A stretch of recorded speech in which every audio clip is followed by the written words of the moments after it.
top two qualifiers, Leighton Fine and Robbie Bolger, both had bye runs in the round of 32, so the first tandem battle of the day was a match-up between two South Aussies, James Martle and James Rosser. An off-track excursion by Rosser gave Martle the advantage, and he rammed it home with a pass in the second run to take a decisive victory. With almost 530 kilowatts at the wheels, the Sexpo Sora is potentially one of the fastest cars in the field, but problems with the car's engine management system made it impossible for Matt Sampson to compete with fellow Victorian Luke Fink in the next battle. A spin in the second run capped off a frustrating weekend for Sampson, and it was Fink through to the next round.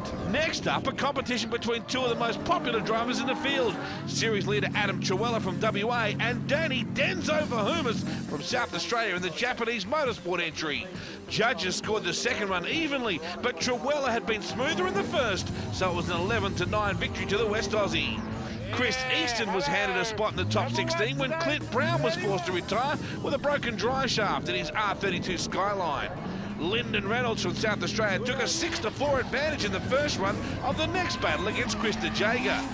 De Jager showed superior speed and angle in the second run though, bundling the 2006 Super Drift Series champ out of the competition. Two fantastic cars in the next battle, but a spin by George Batalis in the GT Autosound R34 made a difficult task impossible up against an informed Christian Pickering.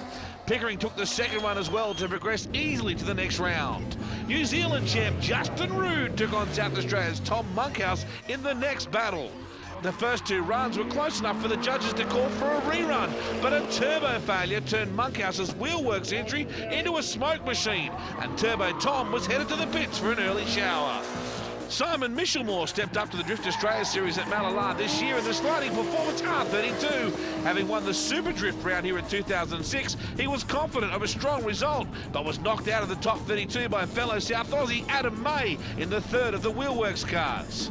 Also stepping up from Super Drift to the main game for the first time was West Aussie Keith Rance in the Miller Civil S14. It was a tough debut though, with reigning Aussie champ Bo Yates turning up the heat for a decisive win. An engine failure in practice forced Josh Young into a borrowed car for his top 32 battle with Victoria's Michael Truscott. Truscott pulled away on his lead lap and put in an awesome chase lap to move convincingly through to the top 16. Kuda El Hooli's V8 engine Sylvia was a crowd favourite, and he did a good job in the next battle against Darren Appleton. A spin in the first run though, and mechanical problems in the second took the JDS Auto Imports entry out of contention, and in the win to Afro.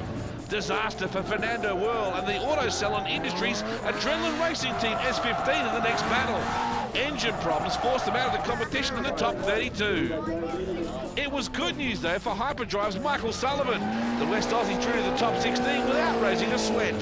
The baptism of fire continued for circuit racer turned drifter Christian de Gostin in the supercharged Kappa Ford Ute. A handbrake problem meant it was an uphill battle for the Queenslander, who was demolished by Nathan Wiesel in the R32 Skyline. An engine problem with Paul Austin's car forced him to jump into his freshly imported Toyota JZX81 road car for the final top 32 battle with Victorians Catherine Calero. The Drift Cat had a big straighten in the S's on the first run, but fought back in the second. Overall though, it was Austin who impressed the judges enough to book the last spot in the top 16.